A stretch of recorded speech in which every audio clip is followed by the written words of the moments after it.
Assalamualaikum warahmatullahi wabarakatuh. Alhamdulillah, alhamdulillah wa nasta'in. Wassalatu wassalamu ala asyrafil mursalin wa ala alihi wa sahbihi.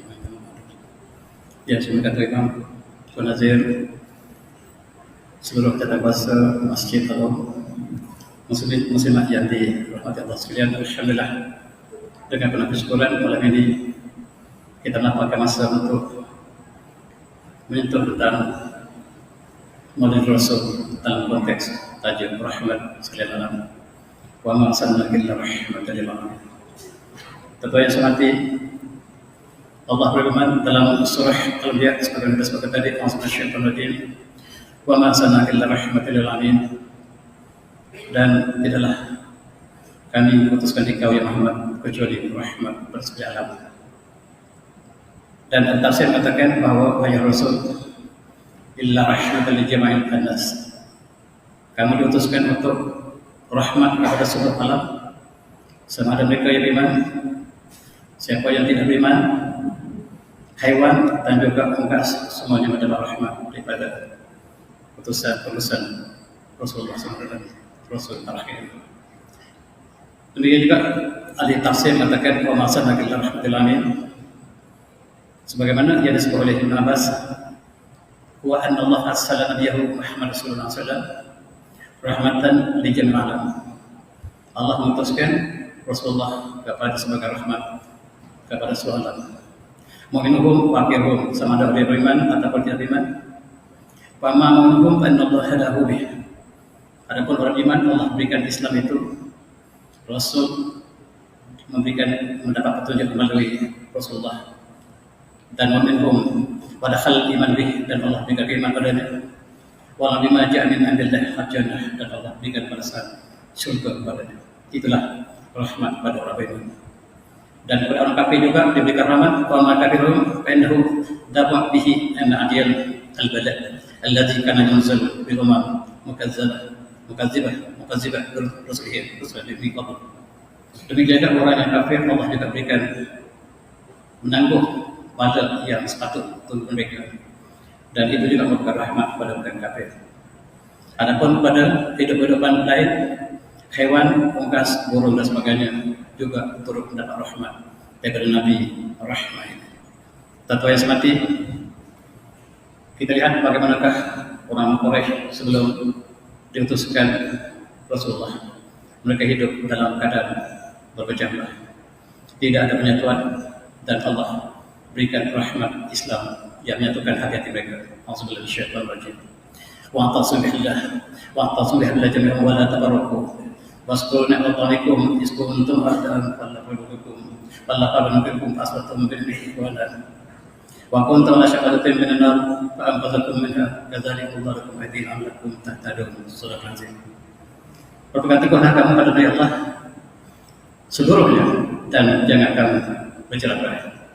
Ingatlah nama Allah atas kamu ketika kamu saling bermusuhan antara satu dan lain, lalu Allah satukan hati kamu dengan iman, lalu kamu menjadi bersaudara dengan Allah, sedangkan kamu sudah berada di pinggir neraka.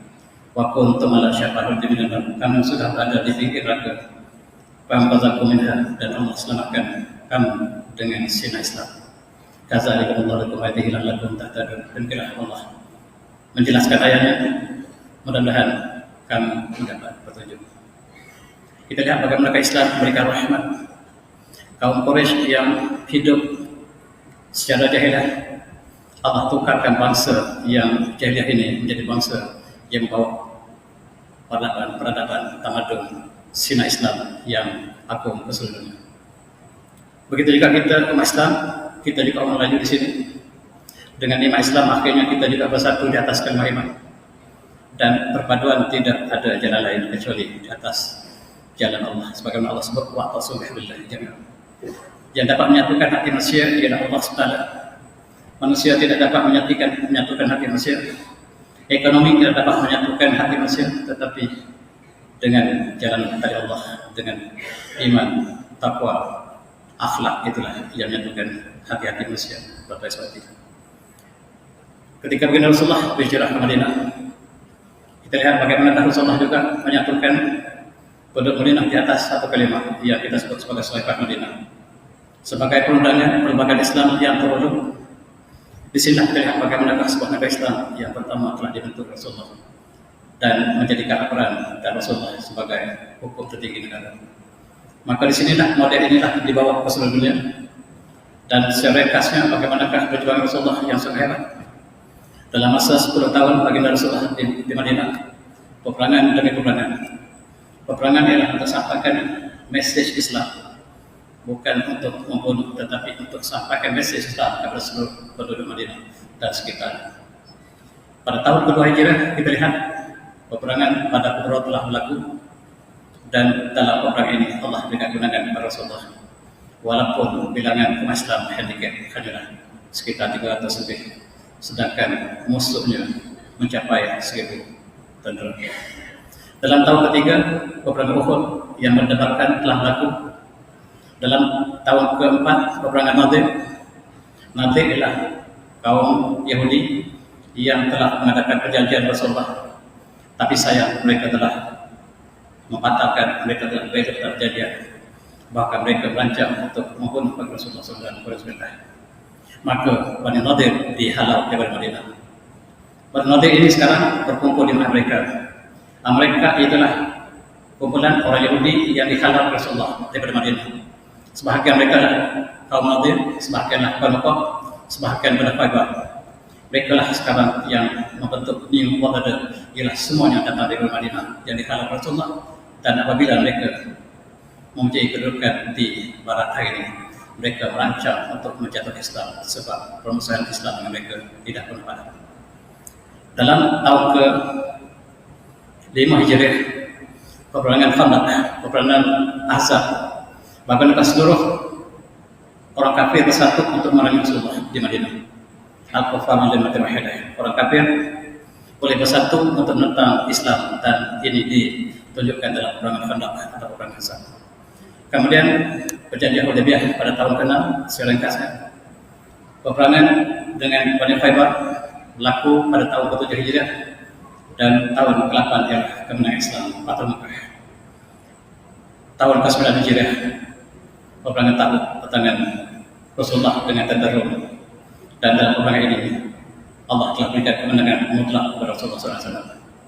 Tahun ke-10 Hijriah, Rasulullah telah dipanggil oleh hari Rasulullah wafat pada tahun ke-9. Inilah sebagai sinopsis perjuangan Rasulullah dan Islam yang dibawa oleh Rasulullah, cahayanya menerangi alam semesta, membawa rahmat pada seluruh dunia. Kita lihat bagaimana akhlak ditunjukkan Rasulullah dalam pembukaan Mekah. Apabila orang Mekah menghalau baginda Rasulullah bersama dengan para sahabat dalam peristiwa hijrah, 8 tahun kemudian Rasulullah memenangi ke atas orang Quraisy.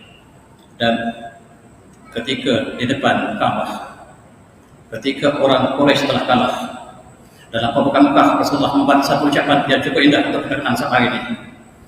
Rasulullah buat ucapan ini, ya masyarakat Quraisy, ma tarakni fa'abikum, wahai Quraisy sekalian, kamu telah membunuh kami, kamu telah musuhi kami, kamu telah merampas harta kami. Sekarang kami menang atas kamu. Apakah yang akan menjagakan kami kepada kamu? Maka jawab orang Quraisy, khairun akhun karim wa ibnu akhin karim. Tuhan ialah saudara yang mulia, ananda kepada saudara mulia, tentulah Tuhan akan lakukan kebaikan. Maka jawab Rasulullah dalam kata-kata yang tertulis di atas tahta emas, izhabu fa antum talaba, kamu bebas kali ini, dan saya tidak ambil apa-apa, tidak kepada kamu. Saya bebaskan kamu, keburukan dibalas dengan kebaikan. Itulah akhlak, buah yang dibawa oleh Rasulullah, yang beri rahmat kepada seluruh sahabat dan musuh kepada Rasulullah. Akibatnya orang Quraisy memeluk Islam beramai-ramai. Sebagaimana Allah sebut dalam surah An-Nas, "Idza ja'a Rasulullah al-fath, wa ra'aitan nasa yadkhuluna fi dinillahi afwaja." Kami melihat manusia masuk Islam berduyun di atas akhlak yang ditunjukkan oleh Rasulullah, dan Islam memancar ke seluruh dunia, membawa rahmat yang indah. Dalam haji terakhir Rasulullah, haji al-wada, Rasulullah berkhutbah di padang Arafah.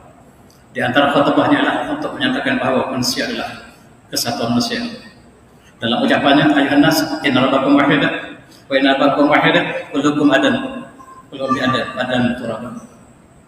Panjang khutbahnya, sebahagian diungkap demikian. Wahai manusia sekalian, sesungguhnya Tuhan kamu Tuhan yang satu, dan sesungguhnya ayah kamu ayah satu. Kullukum Adam, kamu semua daripada Adam, wa adam turab, dan Adam daripada tanah. Inna akrakum innallaha atqakum, dan yang paling mulia di kalangan kamu di sisi Allah ialah yang paling bertakwa. Inilah kesatuan yang hakiki, kesatuan yang tidak boleh ditiru oleh bangsa lain. Kita lihat bangsa satu hari ini, mereka ada berbagai-bagai charter justice, charter of equality, berbagai-bagai charter yang mereka letakkan piagam di bangsa satu, tetapi hanyalah ilusi. Mereka masih mengamalkan sistem apartheid di Afrika Selatan, dan ketika mereka mengatakan manusia sama, mereka membiarkan Yahudi membunuh Islam di Palestin. Dan di manakah kesamaan yang disebut oleh bangsa satu hari ini? Dan persatuan yang hakiki ialah persatuan Islam, sebagaimana yang diungkapkan oleh khutbah al-wada bagi Rasulullah, inna kaum illatatukum, itulah fatwa yang seperti ini. Islam, Rasulullah diutuskan untuk rahmat bersekalian. Dan Allah berjanji sebagaimana dalam surah An-Nur, a'udzubillahi rajim, wa'alalladzina amanu minkum wa amilus solihati lasabannahum fil ardi kama stahal alladzina min qablihim wa limakinannahum dinahum radiyallahu wa badalahum min ba'dihim faqa min ba'dihim anna yahrunani yarsuduna bi syai'a. Surah An-Nur. Allah berjanji dengan orang beriman dan beramal saleh, pasti benar-benar Allah akan melantik mereka menjadi khalifah di atas muka bumi. Sebagaimana Allah melantik orang terdahulu pada kamu, dan supaya mereka memperteguhkan agama Allah, Allah lantik umat Islam yang bertakwa, beramal soleh, beriman untuk menjadi khalifah pemimpin. Sebagaimana Allah telah melantik orang terdahulu menjadi khalifah, kerana khalifah ialah bimakkinannahum dinahum radhi tadalahum.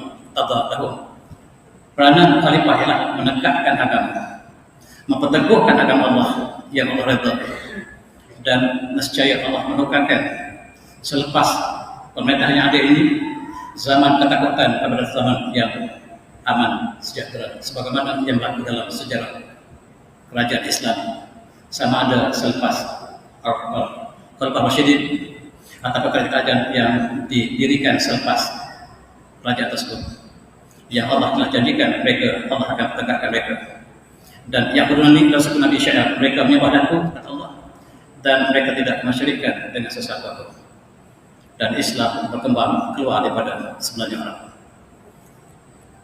Dalam sejarah agung Islam telah sampai ke seluruh semenanjung Arab hanya dalam masa 10 tahun Rasulullah di Madinah.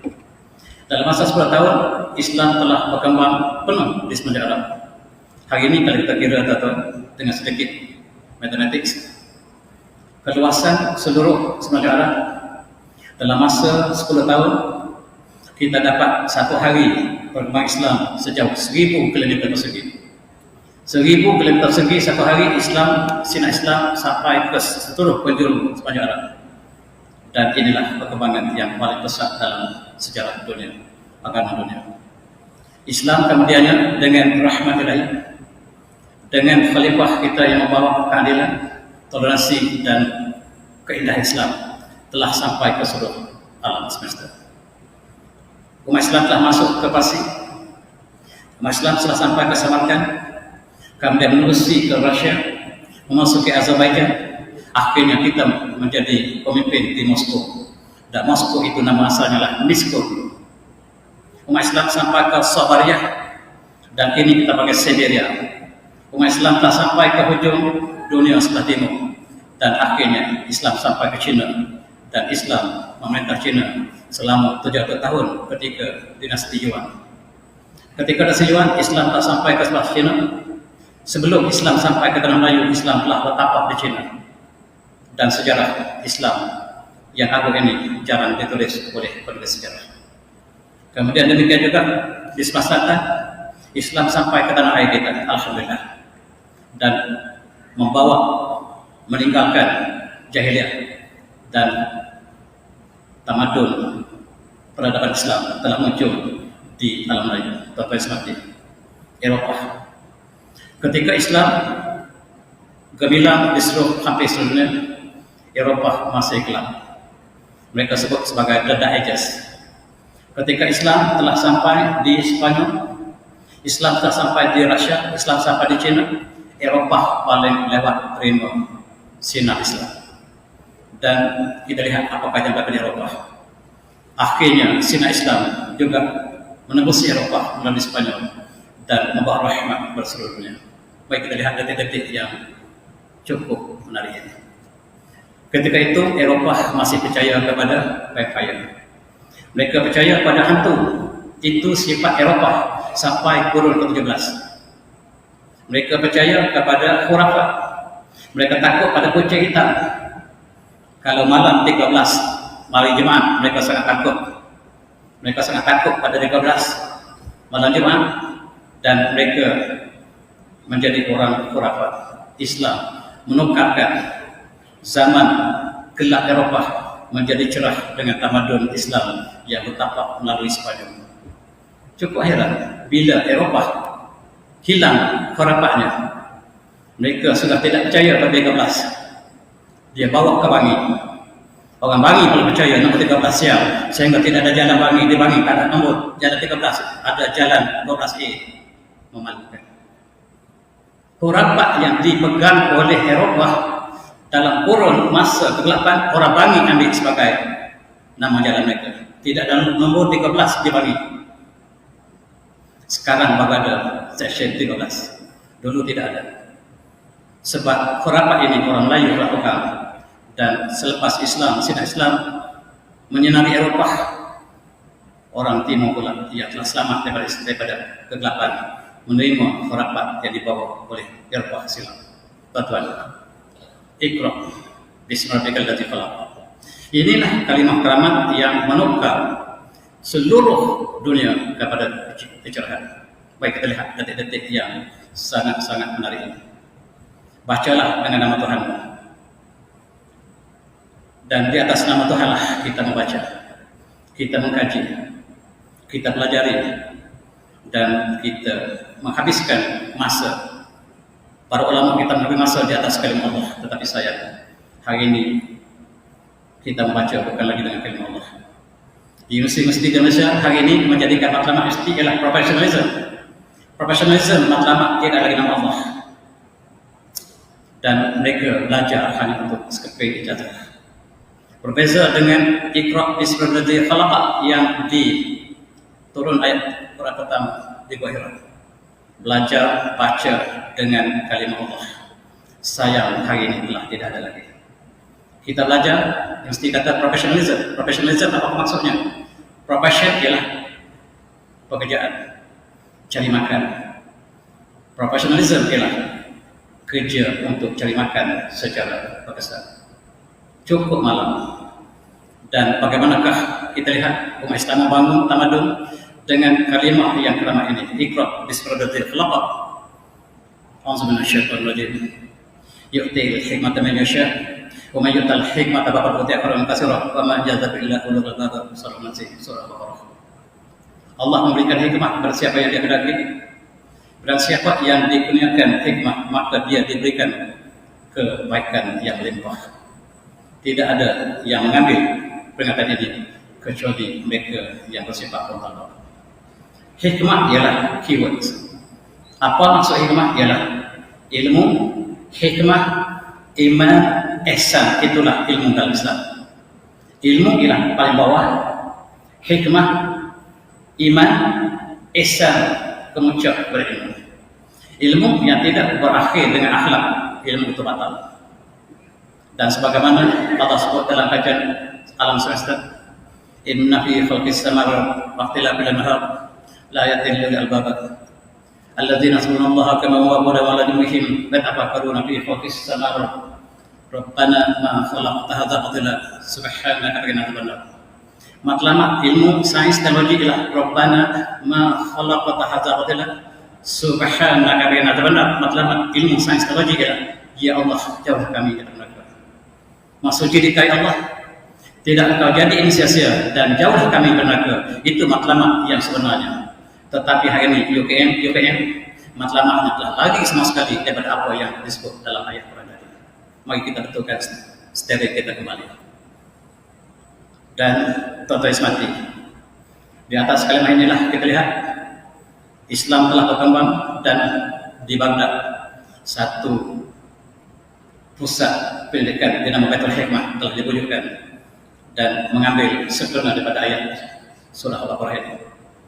Yu'til hikmah man yasha. Siapa yang Allah berikan hikmah pada siapa yang dikehendaki. Umat Islam menjadikan kalimat ini kalimat untuk membentuk kajian alam semesta dan untuk mengkaji alam semesta, melihat keindahan ciptaan Allah yang berakhir dengan Rabbana ma khalaqta hadza batila subhanaka qina adzabannar. Dalam konteks ini umat Islam mengkaji tentang alam semesta kita. Bagaimanakah terjadinya siang dan malam? Bagaimanakah matahari muncul dan apa bulan telah beredar? Bagaimana bulan dan matahari bersilang dan sebagainya? Dan ini dikaji dalam kalimat Iqra bismillahirrahmanirrahim khalaq. Bacalah dengan nama Tuhan kamu yang menciptakan kamu. Dalam kurun yang ke-7, 8 di Baghdad, umat Islam telah jema' bumi ialah bulat. Dalam kurun yang ke-8, seluruh ulama telah jema' berdasarkan ayat Quran bahawa bumi bulat dan mereka buat model tentang bumi. Mereka lukis khatul istawa, khat istiwa, maksudnya garis tengah yang kita panggil ekuator sekarang. Dan umat Islam telah membagikan dunia, melukis peta di atas beluk, membuat pelayaran lengkap. Kurunnya ke-9, umat Islam telah lukis peta dunia dengan lengkap. Eropah masih belum ada lagi. Ketika itu Eropah masih belum ada, umat Islam telah lukis peta dengan lengkap di atas beluk. Dan dalam kurun yang ke-10, ilmu kartografi yaitu ilmu geografi telah diasaskan umat Islam. Pelayaran telah dilakukan oleh umat Islam ke seluruh dunia. Nama-nama yang ada di atas muka bumi hari ini banyak dalam bahasa Arab. Hawaii itu Al-Hawaii, Siberia, Siberia itu Siberia, Johor itu Jauhar, Tasik Toba itu Ya Toba. Umat Islam sampai ke Tasik Toba, dia melihat cantiknya, dia sebut Ya Toba. Kita panggil Tasik Toba sekarang. Nama-nama di Amerika, di Brasilia itu bahasa Arab. Dan sebab umat Islam lah yang menamakan tempat-tempat ketika itu adalah seperti yang kekal sama hari ini. Dan Islam membawa rahmat pada seluruh dunia. Tuan-tuan yang semati, ini satu kisah. Umat Islam mencipta jam. Jam ini jam otomatik ketika zaman Khalifah Harun Rashid. Ketika itu raja Eropah bernama Charlemagne, raja yang pertama dapat sampai ke negara Islam. Dia datang ke istana Harun Rashid. Harun Rashid sediakan dia jam ini, jam otomatik. Rupa-rupanya jam otomatik ini diciptakan oleh Islam. Tapi sayang, Barat berbohong. Barat mengatakan jam diciptakan oleh Galileo Galilei yang hidup dalam kurun 17, sedangkan Islam telah selesai jam dalam kurun yang 8. Dan tuan-tuan, umat Islam sebut Al-Bandul yang bergerak itu. Bila sampai ke Eropah tak ada istilah, dia sebut Al-Pendulum. Atau ada bahasa Inggris pendulum, itu Al-Bandul. Jam itu kita yang ciptakan, tapi sayang, apabila jam ini diberikan pada Charlemagne heran bagaimana jam bergerak tanpa ada sebarang alat. Sampai tengah jalan, dia dengan pegawainya, dia sangka jam ini dijalankan oleh jin. Dia buka, tak ada jin. Ini menggambarkan betapa rendahnya Eropah ketika kita sudah capai satu tamadun. Dan mereka sangat berhutang budi pada kita. Sayang, mereka tidak menyatakan sikap ini. Malam ini ketika kita bicara tentang wa ma arsalnaka illa rahmatan lil alamin, kita lihat bagaimana Islam menjadi rahmat kepada seluruh dunia, termasuk Eropah yang sedang kita bicara sekarang.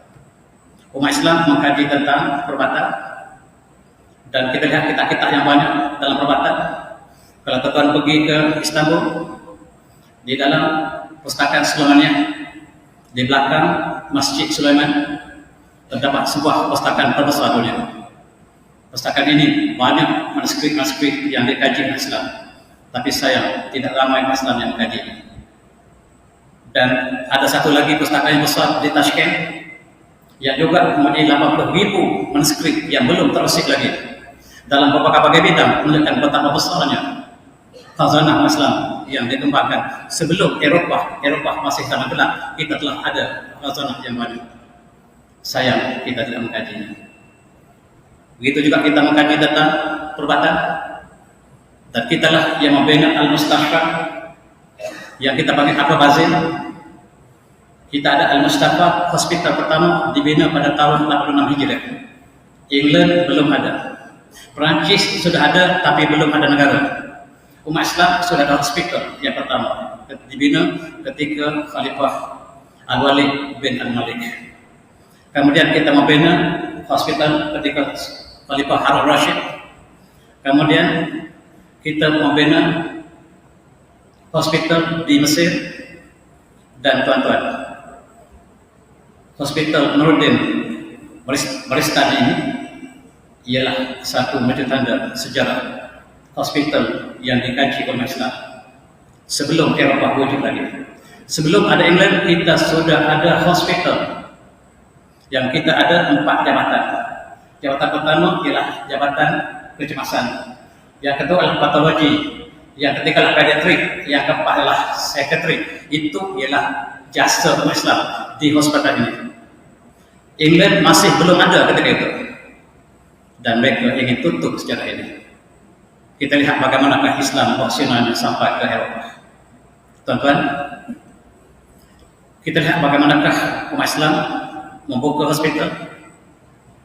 Setiap pesakit akan dilayan di hospital Islam dengan percuma. Dan ketika dia keluar selepas dia sihat, dia akan diberikan bayaran sebanyak khamsah khatain zahabiyah, 5 ketul emas, 5 dinar diberikan setiap pesakit yang sihat. Sebab ketika dia sakit, dia tidak boleh bekerja. Bila dia sihat, tanggungjawab kerajaan Islam memberikan wang supaya dia dapat menjalankan. Sebelum dia dapat bekerja dengan baik, diberikan 5 dinar supaya dia dapat hidup selepas itu. Dan tuan-tuan, itulah yang dilakukan oleh umat Islam ketika Eropah belum ada. Dan kita lihat, setiap dokter Islam berkhidmat dengan percuma. Dan hari ini doktor memberikan bayaran yang tinggi kepada pesakitnya. Lebih lagi hospital pakar. Kalau kita pergi hospital biasa, bayaran tidak banyak. Tapi kita pergi ke hospital pakar, sakit yang sama, dia kenakan bayaran tinggi. Maksudnya dia menjual ilmu, dia tidak membaca dengan ilmu Allah. Lebih lagi peguam bela. Dalam Islam tidak ada peguam bela. Dalam Islam, hakim, saksi, peguam semua untuk membuktikan kebenaran. Tetapi hari ini tuan-tuan, bila kita maju, kita ada peguam bela untuk membela yang benar, membela yang salah. Peguam tahu dia membunuh dan dia membela. Apakah ada satu profesi yang dihina dari ini? Islam tidak ajar demikian. Alangkah buruknya kita membela orang yang melakukan jenayah. Dalam Islam tidak ada. Kita seleweng jauh daripada Islam hari ini. Dan ini sumpah setiap dokter Islam. Sebelum dia menjalankan profesinya, dia bersumpah dengan kalim Allah. Dengan sumpahnya, Uqsim billahil azim al-adhi amali bi amanah was-sadaqi wasyarf. Saya bersumpah dengan Allah, saya akan melakukan profesi saya dengan amanah, benar dan mulia. Wa a'udzu ala silmihna, saya akan merahsiakan segala pesakit saya. Wa ahtarim taqalidha an uraqib Allah fi mihnati wa nazul hayat insan fi kamti adwariha wa tahta dzuruf wal ahwal badal ma fi sa'a wastinfadhiha min al-halq wal marad wal alam wal qalq. Ini total 4 jabatan Islam.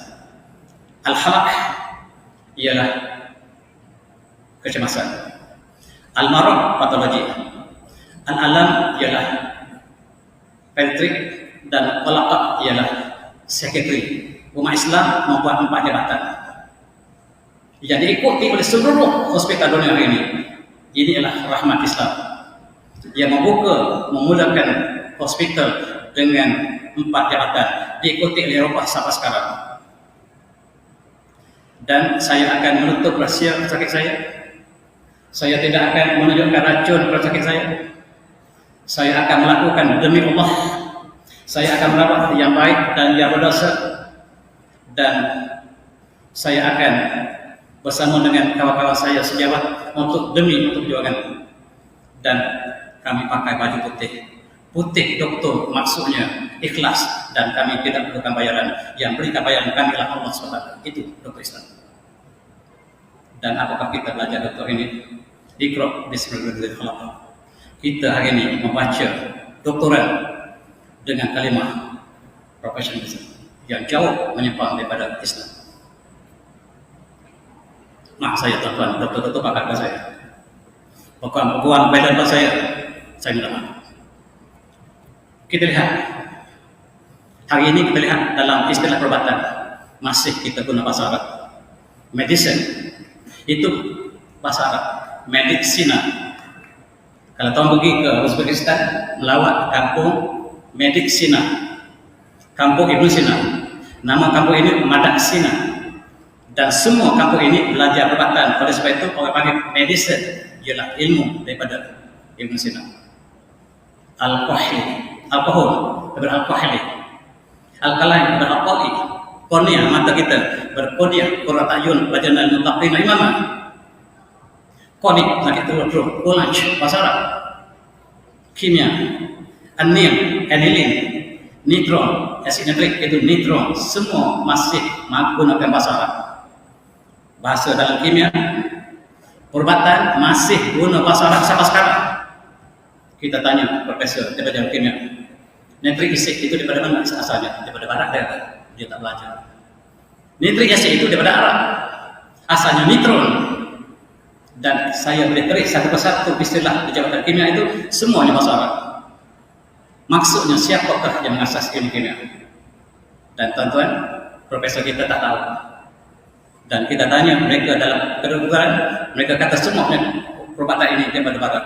Sedangkan nama penyakit kolanj, kolit itu daripada kolanj, kornea mata ini daripada qurrat ayun dan sebagainya. Saya boleh tulis satu persatu istilah perubatan masih kekal bahasa Arab sampai ini. Maksudnya umat Islam lah yang mengasaskan ilmu tersebut. Saya ada satu kisah ketika orang Perancis tersesat ke Spanyol. Dia tersesat ke Spanyol, dia sakit. Dan dia masuk hospital Islam. Negeri dia tidak ada hospital. Di Spanyol, Eropah belum ada hospital. Yang ada hospital di Spanyol Islam. Dia dimasukkan hospital Islam. Dan saya tulis surat ke rakyat dia. Saya terjemah surat itu. Dia kata, ayahanda tak perlu hantar uang kepada saya sekarang hospital Islam di Spanyol. Hospital Islam semua percuma. Ayahanda kalau datang ke tempat saya di Spanyol ini, anda datanglah dan carilah Ananda. Ananda telah patah tulang dan Ananda berada di unit kecemasan. Ayahanda masuk, kami barulah ke kawasan sendi. Ayah akan melalui pejabat dan melalui kawasan kecemasan, kemudian kawasan patologi, kemudian barulah kawasan perawatan sakit sendi yang Anda sedang berada sekarang. Tuan-tuan, dalam kurun yang 8-9 jabatan patologi sudah ada dalam hospital Islam. Eropah belum ada. Eropah belum wujud lagi ketika itu. Siapakah yang mengajar perawatan hari ini? Dan inilah rahmat Islam yang diputuskan kepada dunia kita. Inilah plan hospital Islam di Katoba. Ada 4 jabatan yang saya katakan tadi. kecemasan, patologik, pediatrik, dan psikiatrik. 4 jabatan yang ditiru oleh Eropah kemudian. Eropah masih pakai baju putih sampai sekarang, mengambil sempena pakaian Islam. Dokter Islam tidak menerima bayaran, tetapi dokter Eropah menjadi profesional dalam dokter. Dengan ilmu, dia jual ilmu dia. Kalau dia buka klinik pakar, dia jual ilmu dan dia tidak lagi belajar karena Allah. Maka saya katakan, Universiti pertama dibuka pada tahun 859 di Marrakesh. Universiti ini di Fez, Maroko. Namun istilah Universiti Marwan. Pada tahun 800 England belum ada. England masih berperang, orang Anglo dengan Saxon sedang berperang. Kita sudah ada universiti. Kita membuka universiti pertama, Universiti Marwan. Kita buka universiti kedua, Universiti Tus yang Imam Tusi, yang Imam Ghazali menjadi rektor, itu universiti kedua. Universiti Al-Azhar, universiti ketiga. Dan Universiti Marwan ini dibuka oleh seorang wanita bernama Fatimah Al-Fihri. Kita beri ruang tanya. Silakan.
Pada tahun 809 masih Universiti pertama dibuka oleh Islam. Tuan-tuan boleh cross check dengan sejarah England. Pada tahun 800 Mesir, apakah yang ada di England? Mereka masih lagi tahyul. Mereka masih belum ada sebarang tamadun. Mereka masih berperang antara Anglo dan Saxon. Kita sudah buka universiti. Universiti yang kedua, universiti ini dibuka oleh seorang wanita. Dan kita membuka universiti Qarawiyyin, kita membuka universiti Azhar, kita membuka universiti yang lain, sebenarnya banyak. Eropah belum ada sebarang sekolah. Ketika kita sudah universiti di seluruh dunia, dan Eropah belum ada sebarang universiti. Universiti pertama di Asia Tenggara ialah Universiti Baitur Rahman yang dibuka pada kurun yang ke-16 di Aceh. Tetapi universiti ini dihancurkan oleh Belanda, kemudian mereka gantikan Jamiah Baitur Rahman dengan Al-Jami' Baitur Rahman. Apa beza Jamiah dengan Jami'? Jamiah universiti yang mereka hancurkan, yang mereka bina ialah masjid. Masjid Baitur Rahman Aceh itu asalnya universiti yang dihancur musnah oleh Belanda. Kurun 16 kita sudah ada universiti di Asia Tenggara. Eropah masih lagi gelap. Newton hanya hidup kurun ke-17, kita sudah ada universiti di Aceh. Itu beza kita dengan mereka. Kita di atas, mereka di bawah. Saya akhirnya kita di bawah, mereka di atas.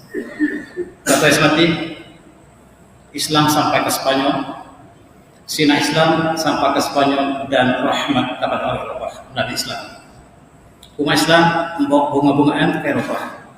Eropah tidak suka bunga ketika itu. Kita bawa bunga tulip, kita bawa bunga ros, kita bawa berbagai-bagai jenis Eropah ke Spanyol. Orang Spanyol makan ubi kentang ketika itu. Kita bawa al-aruz, rice. Kita bawa beras ke Spanyol.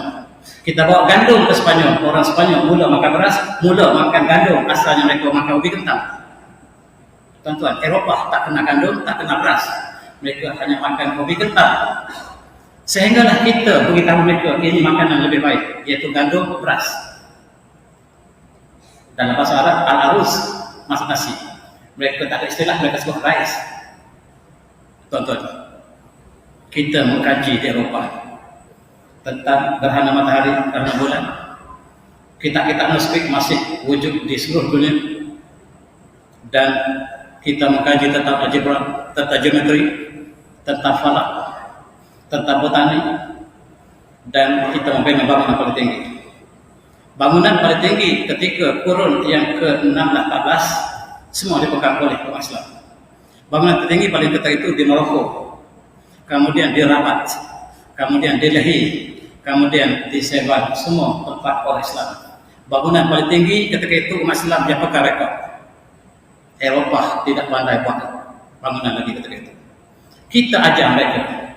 Tuan-tuan yang seperti ini ada satu surat. Surat ini tersimpan di Museum Islam. Dengar surat ini. Surat ini ditulis oleh Raja England, namanya George II. Kepada khalifah kita di Spanyol namanya Hisham As-Salis, Hisham yang ketiga. Dengar surat ini. Ila sahabi azamah Khalifat Islam Hisham As-Salis Al-Jalil Al-Muqam. Surah ini kepada tuanku baginda Hisham yang ketiga, Khalifah Islam di Spanyol. Min George Asani Malaki Ajendra Wan Norwich Oswald. Dan surah ini hamba menulis surah ini George II, Raja England, Norway dan Sweden. Mu'tazim wa Taqir فقد سمعنا الراقي العظيم الذي تمتع بقوته الضافي وحيد العلم وصينا بلكم أمره برنا لابنائنا اقتبس نماذج من هذه الفضائل لتكون بداية حسنة لاقتفاء عرضكم نشر العلم في بلد التي يحيط بها الجهل من أركان الأربعة. Apa dia kata? Kalau kita tak paham Arab malam, Al-Quran depan kita kata. Islam, kita telah Islam 500 tahun sejak Melaka. Kalau kita masih baca Quran dengan terjemahan malu. Tuan-tuan, mari kita tingkatkan diri kita. Ketika kita bincang tentang Maulid Rasul, mari kita tingkatkan diri kita. Saya pergi ke Korea, tuan-tuan. 6 tahun lepas saya pergi Korea. Persatuan Islam menjemput saya untuk bagi kuliah di Universiti Korea. Dan saya disambut oleh orang Korea yang malah mereka bercakap bahasa Arab fasih. Orang Korea bila masuk Islam, mereka wajib baca bahasa Arab dengan fasih. Saya beritahu orang Malaysia 500 tahun setelah Islam yang tahu bahasa Arab mungkin 2%. Memalukan. Ini surat ditulis oleh George II kepada khalifah kita. Dia kata dengan penuh hormatnya, patut mendengar negara tuanku penuh dengan universiti, college, teknologi, sains teknologi, dan negara kami berada dalam yuhaiduha al-jahlu min arkani al-arba'ah. Negeri kami gelap di seluruh 4 penjuru England, gelap, tidak ada seorang yang pernah membaca. Dalam kurun yang ke-11 England tidak ada seorang pun yang pernah membaca. Surat ini menyaksikannya. Dan sudilah kiranya apabila patut ingin menghantar beberapa orang pelajar patut supaya tuanku ajar baca, supaya kami menjadi orang pertama dapat membaca di England. Ini surat yang kerajaan England nak bayar berjuta pound untuk hapuskan surat ini. Dan surat ini berbunyi, waqad wadana ibnata syaqiqina Amirah Duaiban al Rajibansah min Bani Ashraf Inggris litashraf bisalmi antaf amrash wati masalantaf litakun mazumha al-mawdi inakum hamzakum fi hamatakal hasmat karimah wa qad afartu Amirah Tasawirah badiyatun mutawadiah limuqamit al-jalil arju takarrum biqabilha maqanzim wal habaq wal khalis min khadikum muti George II daripada hambamu yang patuh George II. Surat ini menggambarkan England dalam kurun ke-11 tak ada seorang pun yang pernah membaca. Apa jawab khalifah kita? Ini jawaban. Bismillahirrahmanirrahim. Alhamdulillahirrahmanirrahim. Wassalatu wassalamu ala nabiyhi Muhammadun salih Sayyidina Sayyid wa ba'da ila markai jitra waskosia waskadaja al-ajam italatu ala timasikum waqtu ala talbikum ba'da ishtirahi mayu'anihim al-maut min ar-rashan wa alaihim alikum an usafa yumpi bahadil bahasa min batimal muslimin. Dengar jawaban khalifah kita. Surat Tuhan telah saya terima dan hantarlah pelajaran tersebut dan tak perlu bayar bawa uang sebab dalam negara Islam pelajaran percuma. Dengar sekali lagi, dalam negara Islam pelajaran percuma daripada bawah sampai ke mesti. Dalam Islam kami tidak mengambil bayaran dan tak perlu bayar bawa uang dan kami akan bagi zamilah. Zamilah ini adalah scholarship, istilah itu pun daripada Islam dan kami akan berikan bantuan padanya daripada Baitul Mal Muslimin. Dan itu jawaban khalifah kita. Maka 5 orang dihantar ke Spanyol. 5 orang inilah yang mula-mula sekali pandang membaca Arab. Tuan-tuan sekalian, kita membina tanda air di Spanyol. Kita membuka kota baru, kota-kota, dan pesyarah kita mengajar di universiti-universiti. Pesyarah kita pakai serban, pakai jubah. Masuk universiti di Spanyol, mesti pakai jubah, pakai serban. Tak kira Muslim atau bukan Muslim. Dan orang Eropah pertama, tuan-tuan yang datang daripada fakulti sastra yang belajar falsafah, mesti kenal Saint Thomas Aquinas. Ialah tokoh gereja yang belajar filsafat Islam bersama dengan Martin Luther yang kemudiannya mengubah Kristian menjadi Protestan sebab dia belajar filsafat Islam. Bila mesti Islam mesti pakai jubah, pakai serban. Masuk mesti pakai jubah, pakai serban ketika di Spanyol dan di Eropah sampai kurun ke-18, 19 kalau belajar matematik, belajar sains mesti pakai serban, mesti pakai jubah. Tuan-tuan, dan di Oxford masih pakai jubah Islam sampai hari ini. Jubah Islam yang dipakai sejak daripada zaman Andalusia dipakai di Oxford. Jubah ini jubah Islam. Serban mereka tukar dengan topi dan sejarah inilah yang Barat ingin tutup. Asal jubah convocation ialah daripada Islam. Apabila kita lihat hari ini Daripada Jepun sampai Amerika, apabila hari convocation pakai jubah Islam, selamat sekali lagi. Ini ialah di antara cahaya Islam yang sampai ke Eropah. UKM pun pakai jubah, Universiti Shanghai pun pakai jubah, Universiti Bangkok pun pakai jubah Islam yang sama, Amerika juga pakai jubah sama. Itulah rahmat Islam kepada dunia, membuka ilmu dalam kalimat iqra bismi rabbikal ladzi khalaq. Tengok dalam matematik, dalam fisik. Perkataan cyber itu perkataan sifat.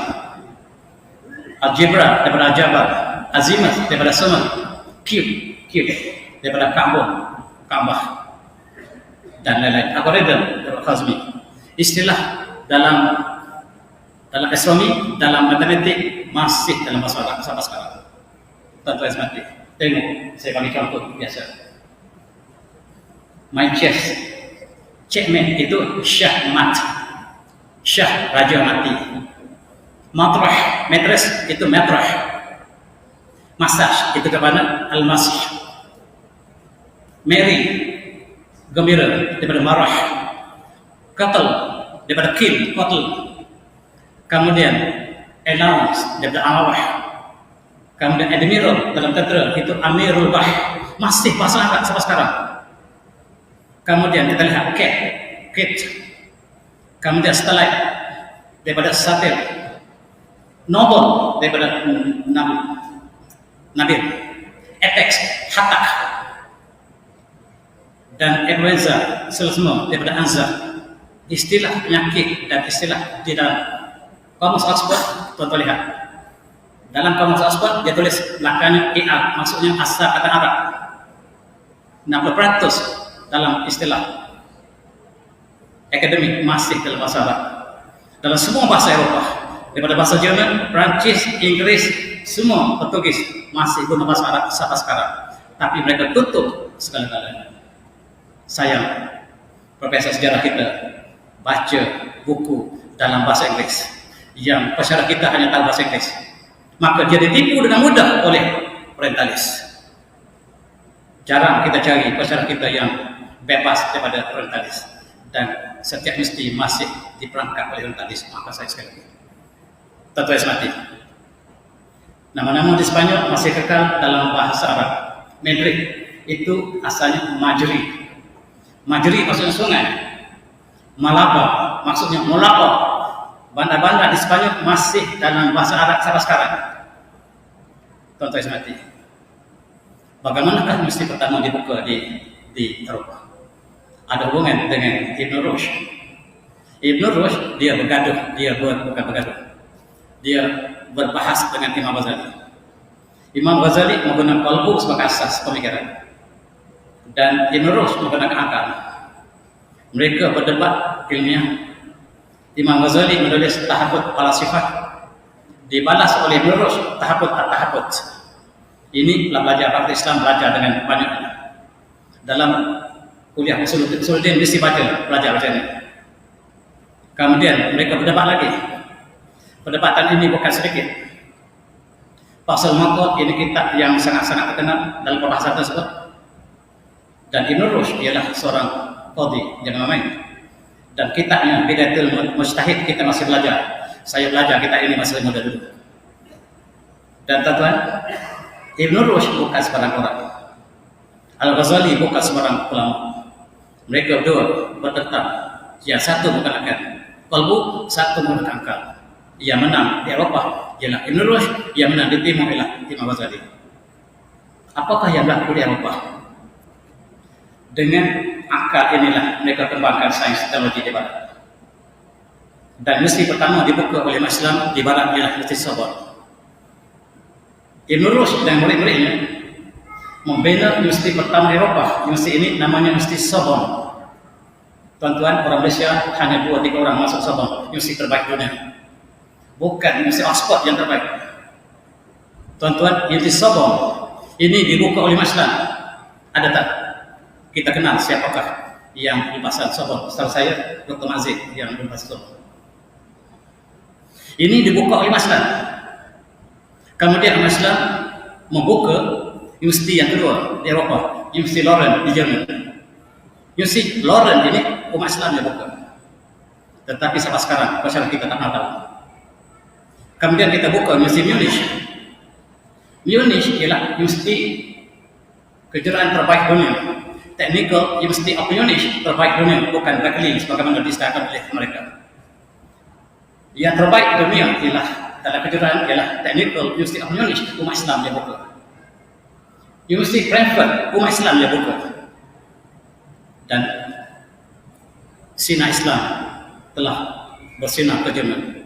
Hari ini kalau ada pameran tentang saintis Muslim, mereka pinjam artifak daripada University Frankfurt. Sampai sekarang, bila kita buat pameran, kita pinjam artifak saintifik daripada University Oxford, sebab University Oxford adalah tempat masjid Islam yang awal. Tuan-tuan sekalian, murid pada murid Ibn Rushd bernama Dimoli membuka University Oxford. University Oxford dibuka oleh murid-murid Ibn Rushd. Sekali lagi, tuan-tuan tak pernah tahu. University Oxford ini bukan universiti yang awal. Universiti pertama di Eropah ialah Universiti Sorbonne. Tetapi dalam ensiklopedia mereka berbohong. Mereka mengatakan universiti pertama Eropah, Universiti Oxford, bohong. Dalam ensiklopedia mereka bohong lagi, tuan-tuan. Yang Islam buka ialah Universiti Sorbonne yang pertama. Kemudian Universiti London, kemudian Universiti Oxford, kemudian Universiti Munich, kemudian Universiti Frankfurt, kemudian baru Universiti Oxford dibuka oleh Dimoli, murid pada murid Ibn Rushd. Sayang, ini ialah pustakaan Boreal. Tuan-tuan yang pernah sampai ke Universiti Oxford, kalau kita masuk pustakaannya masih bertimbun-timbun manuskrip bahasa Arab. Di Oxford mereka belajar bahasa Arab. Kita ingat belajar dalam bahasa Inggeris. Orang Oxford belajar bahasa Arab ketika pembukaan awal itu. Lepas itu mereka tukar ke dalam bahasa Latin. Dan Universiti Oxford tak guna bahasa Inggeris. Dalam fakulti sains saja menggunakan bahasa Inggeris, tapi dalam fakulti undang-undang masih menggunakan bahasa Arab dan bahasa Latin. Tengku Abdul Rahman, Perdana Menteri kita pertama, pergi ke London untuk belajar undang-undang. Dia masuk kuliah, pensyarah bercakap dalam bahasa Latin, dia tak faham. Rupa-rupanya England menggunakan bahasa Latin, yang guna bahasa Inggeris, Malaysia, Singapura, India. Pensyarah kita hanya dalam bahasa Inggeris. Sedangkan di England masih belajar dalam bahasa Latin, kecuali fakulti sains. Dan kita dapati bahawa tulisan-tulisan Islam masih terdapat di Bordeaux. Tuan-tuan pergi lihat kesan-kesan sejarah Islam di Bordeaux. Tuan-tuan, itu sebab seorang profesor bernama Sir Thomas Arnold, dia menulis dalam bukunya The Preaching of Islam. Dia tulis berikut. Dia kata, it is highly probable that for the Arabs, Muslims, modern European civilization will never have risen at all. Kalau tidak ada umat Islam, Eropah masih gelap hari ini. Kalau tidak ada umat Islam, Eropah masih gelap hari ini. Itu ialah akuan yang ikhlas, tetapi saya orientalis telah menukar segala-galanya. Dan Prince Charles membuat ucapan di Oxford. Dia adalah, coba bayangkan tuan, dia adalah penaung pusat Islam Oxford. Prince Charles ialah penaung, dia bukan Islam, dia penaung fakulti Islam Oxford. Dalam ucapan pertama, dengar tulisan ucapan dia. Dia kata, because we tended to see Islam as the enemy of the West, as an alien culture, society, a system of belief, we have tended to ignore or erase its great relevance to our own history. Tuan-tuan, tidak adil dengan Islam. Kalau tidak ada Islam, kita masih gelap, kata Prince Charles. Sebab sejarah kita sangat bergantung kepada Islam. Itu sebab kita harus berikan kredit kepada Islam. Universiti Oxford itu dibuka oleh rangkaian umat Islam. Tuan-tuan, ini pengakuan ikhlas daripada seorang yang ikhlas. Dan dengan seorang Perancis. Seorang Perancis bernama Joseph Lobo. 2 minit lagi. Saya tutup dengan kata-kata Lobo ini. Dia kata, dia tulis bahasa Arab, tuan. Kalau kita tak boleh baca bahasa Arab, malu. Malu pada orang Perancis. Orang Perancis menulis, "Wa iza ma qisat qimatur rijal بجل عملهم كان محمد من أعظم من أرب التاريخ وأعظم العرب الغرب ينصف محمدا وانتصب الدين أمام باصر وآخرين كثير بالترف بفضله. Seorang tokoh ilmuwan besar Eropa, orang Prancis. Sekiranya kita mencari seorang tokoh dunia yang paling agung, saya tak jumpa selain pada Muhammad sallallahu alaihi wasallam. Saya tidak temui seorang yang paling agung yang pernah berjalan di atas bumi selain daripada Muhammad sallallahu alaihi wasallam. Tapi saya, intelektual barat mereka tidak pernah hadir. Mereka menutup sejarah keagungan Islam sehingga tidak ada siapa yang mengetahui keagungan Islam dalam konteks Eropah, kata tokoh yang agung ini. Dan profesor-profesor kita masih membaca buku ditulis orientalis dan kita terperangkap dengan apa yang mereka tulis. Saya masih banyak lagi tetapi saya berhenti di sini dan kita jumpa sekiranya ada lapangan pada masa lain. Saya sudah ingin wabillahi taufiq. Assalamualaikum warahmatullahi wabarakatuh.